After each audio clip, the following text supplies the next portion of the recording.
Votre mère irait travailler et les gens, ils diraient... Mais mon Dieu, ça doit-tu être difficile pour toi que ta fille ait fait tout ça?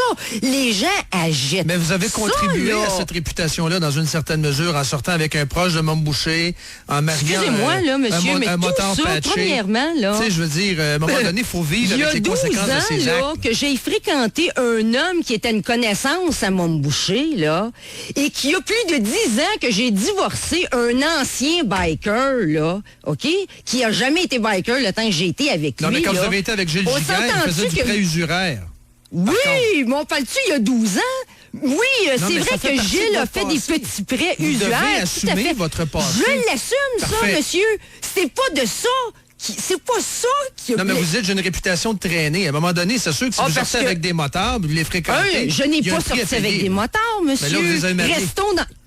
J'ai pas marié un motard. Il n'était pas un motard. Je n'ai pas fréquenté les motards. Stéphane était un ex-motard. Je n'ai pas été impliqué. Ce gars-là voulait changer sa vie. C'est pour ça qu'il m'a marié. Vous vouliez le changer, là. C'est ça que vous avez raconté, tout le monde en parle. Là. J'ai voulu l'aider, monsieur. Il est venu me voir en me disant, moi, je veux changer de vie. Et oui, j'ai pris sur moi-même de l'aider à changer de vie. Mais si on garde juste l'aspect fréquenter un politicien, vous le saviez dès le départ que lorsqu'on fait partie de la vie d'un politicien, on devient partie intégrante d'une vie publique. Je m'excuse, monsieur, mais quand est-ce qu'on entend parler de la femme de monsieur Duceppe? Pourquoi vous criez, madame? Mais je n'écris pas. Excusez, si je crie, là... Pas pris son café encore, là. Effectivement, hein, c'est peut-être que j'ai pas pris mon café. Mais... Pourquoi qu'on dit « Hey, Julie, t'as sorti avec un politicien. C'est normal que t'étais sous le spotlight. » Non, justement, c'est pas moi qui ai mis ma figure sur une pancarte. C'est pas moi qui s'est présenté aux gens en disant « Je suis gentille et parfaite et moi, je vais résoudre tous vos problèmes et votez pour moi. » Ça pouvait arriver, que ça pouvait faire partie de la game. Je veux dire... non, je m'excuse, non. Ben, calvaire. Que ça si Maxime Bernier l'a pas vu venir, puis c'est lui, là, le politicien, puis c'est lui, le gars qui est un... C'était lui le professionnel de la politique, là, c'était pas moi. Si lui, il l'a même pas vu venir, pourquoi t'aurais fallu que moi, je connaisse encore mieux que lui à quoi s'attendre dans le domaine politique? Juste revenir, c'était pas mon domaine, tu sais. Parce que là, le temps file, là, puis malheureusement, on n'a pas 2 heures avec vous, mais sur des récentes déclarations que vous avez faites, entre autres, début de semaine à RDI, à Michel Vien, vous avez déclaré que vous étiez sans emploi depuis 5 mois, incapable de travailler, et plus, bon, parfait. Plus de 5 mois, incapable de travailler. Vous avez postulé pour quel travail et qui a refusé de vous embaucher? Premièrement, j'étais à mon compte. Hein, moi, monsieur, quand tout ça est arrivé, je travaillais pour moi. Non, mais là, vous êtes plus de 5 mois sans travailler. Pour qui qui a refusé de vous engager? Vous dites que personne ne veut vous engager. C'est évident, monsieur. Moi, je connais. Je sais qui a refusé exactement de vous engager? Qui a refusé de vous engager? Il n'y a plus personne. C'est pas quelqu'un qui refuse de m'engager. Est-ce que je peux parler, monsieur? Vous me dites que je crie, mais vous constamment me coupez la parole. Non, c'est pas, et vous me laissez pas la chance de répondre. Donc, il faut parler plus fort afin de répondre. Moi, j'ai le contrôle des volumes au pire. Ah, ben, ça va être bon, ça, monsieur Denis. Peut-être qu'on va pouvoir compenser. Ceci étant dit, je ne travaille pas pour quelqu'un avant.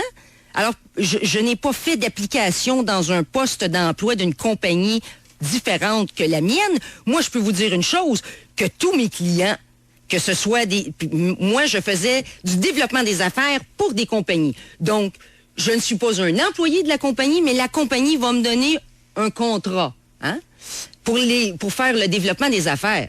Il faudrait peut-être que les gens veulent me parler. Non, mais c'est très gros ce que vous dites, Madame. Vous savez, pardon? C'est très gros ce que vous dites. Il n'y a personne au Québec qui veut vous engager. Trouvez-moi une compagnie, monsieur, dans tout ce marasme. Non, attendez un instant. Mettons-nous dans le contexte.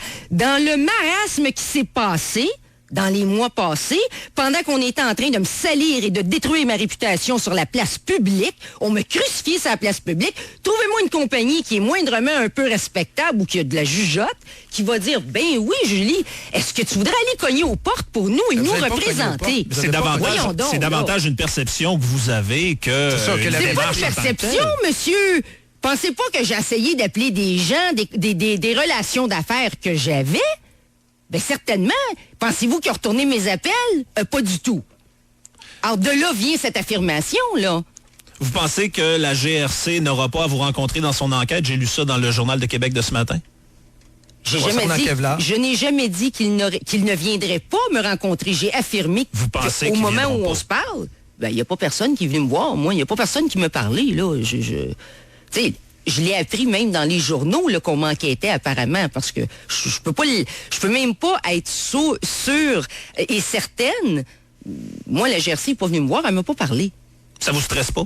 Pas du tout. Puis je suis contente qu'ils fassent une enquête. Et finalement, il y a une vraie enquête qui va se faire. Ils peuvent pas être des incompétents. Là, notre GRC à grandeur. Là, vous êtes blanche comme neige là-dedans? Dans le dossier de Kevlar? Tout à fait. OK. Tout à fait. Vous dites que vous avez été insulté par Pierre Jean-Jacques et tout ça. Pourtant, à la fin du livre, on lit que Michel Junot-Katsuya laisse sous-entendre, puis ça, on est au courant de ça, que c'était une opération classique d'infiltration. Mais pourquoi avez-vous trouvé nécessaire de diffamer contre lui en le traitant de Kid Kodak déguisé en espion? Oui. Ben, je pense que si vous aviez lu tout le livre, là, monsieur, c'est très bien expliqué. La réponse à votre question, elle est dans le livre. Non, mais c'est parce que vous le traitez de nom. Et puis lui, il me traitait de quoi? De combien de noms qu'il m'a traité? Tous ses propos condescendants, misogynes et sexistes sont très bien écrits dans le livre, monsieur. Je vous invite à aller les lire. Il a juste dit que vous vous serviez de votre charme pour faire de l'infiltration. Non, regarde, allez sur le site Internet, là, mon cher monsieur.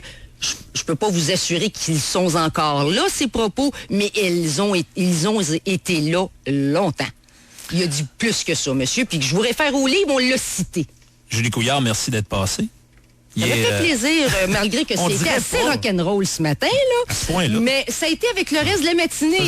Il y a des matins comme ça. Mais est-ce que vous qualifiez les 15 dernières minutes d'acharnement médiatique? Non. Okay, c'est pas ça de l'acharnement médiatique. C'est beau. Je voulais juste vérifier quelque chose. Ben voyons donc. Je vous ai trouvé un petit peu plus saccadé que ce que je m'attendais dans vos questions. Là, c'est un petit peu plus. Je me suis senti peut-être un petit peu moins plus amical, que tout le monde exactement. Ben, pas que tout le monde en parle, mais que ça, la majorité des entrevues que j'ai eues. Vous faites un très beau compliment ce matin, merci. Julie Couillard doit y aller, il est 8h. Question de perception, faut croire.